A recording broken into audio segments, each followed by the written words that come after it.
the procedure, how exactly it is done, and the expected outcomes of the active specific immunotherapy.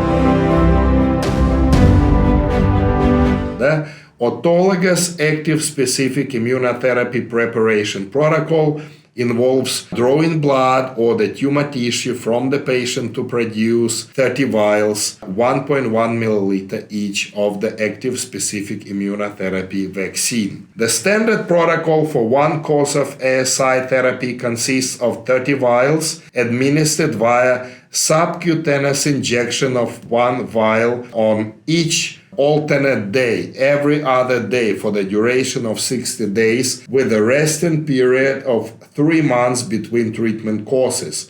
However, it is also possible to extend the protocol, one course of treatment, to 45 vials. In that case, it will take 90 days of treatment. The treatment of allergic disorders and autoimmune diseases requires 30 ml of blood to be drawn from the patient using 3 10 milliliter syringes, which are labeled with the patient's name, date, and patient's data, name and date of birth. The syringe is stored at room temperature and in the upright position with the plunger facing downward. The waiting time of sedimentation of red blood cells and formation of the buffy coat layer should be visible within 3 days. However, collected blood samples can be stored at 4 degrees centigrade for a longer storage, longer than 3 days. Blood samples are collected by authorized lab personnel for the ASI therapy processing. Specimens are then used for the preparation of either 30 vials of ASI vaccine or, in some cases, of production of up to 45 vials of ASI vaccine. I want to demonstrate how it is all done with the blood, like this. And there is an alternative ASI preparation when the tumor tissue itself is used. As an alternative to vaccine preparation from the tumor specimen, the patient's, as an alternative to the preparation from the patient's autologous blood, the tumor specimen can be used. And this method is widely practiced by FCTI laboratories as well, which is conducting research and development and manufacturing of these autologous active specific cancer vaccines. For cancer treatment, in case if the tumor tissue is procured for the preparation of the ASI, it is approximately from 5 to 10 grams of the tumor tissue should be used. But the condition is that it has to be done prior the radio chemotherapy, because if it is done immediately after chemoradiotherapy, the actual nature of the tumor cell has been somewhat changed, skewed, so it might not be that effective. So it's preferably the collection of the specimen should be done prior the chemo or radiotherapy. So in other words, if it's the surgically removed tumor, this tumor should be used, the pieces of this tumor tissue should be used in those cases which did not receive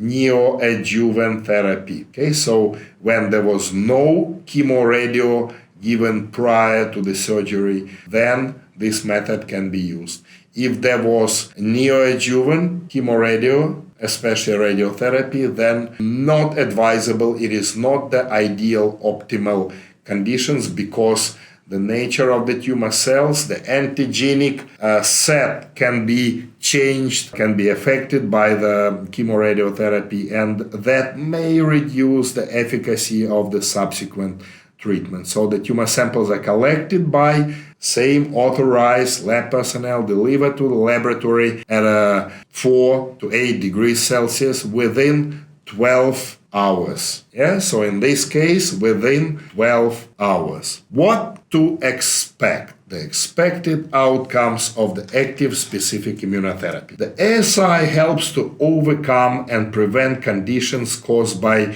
immunity imbalance, such as autoimmune disease, allergy reaction, and cancer. By inducing the production of anti-idiotypic antibodies that neutralize and inhibit the secretion of autoantibodies, thereby maintaining a balanced immune modulating network. One of the main advantages of anti-idiotypic antibodies is that they can selectively inhibit the specific autoantibodies that are complementary.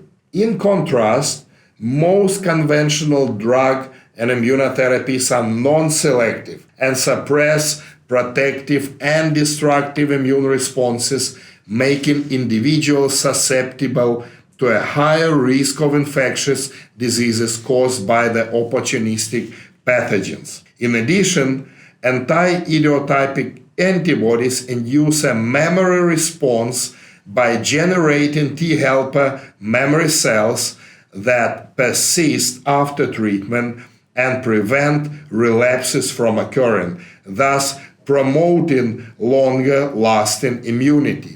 Active specific immunotherapy is therefore an alternative to immunosuppressants in management of immune diseases. Since anti-idiotypic antibodies are naturally present in the body and the immune response evoked mimics those caused by nominal antigens, they are safe and relatively without toxicity. Additionally, incompatibility issues and the risk of rejection of the recipient is practically non-existent, since anti-idiotypic antibodies are obtained from the patient itself. So we're talking about the autologous active specific immunotherapy. Anti-idiotypic antibodies have been reported to work in people who do not respond well to conventional treatments,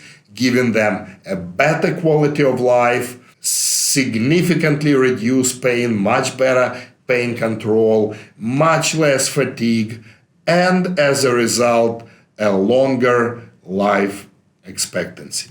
Thank you very much for your attention. Once again, European Wellness Academy brought to you this lecture. Stay healthy, be alive, have fun.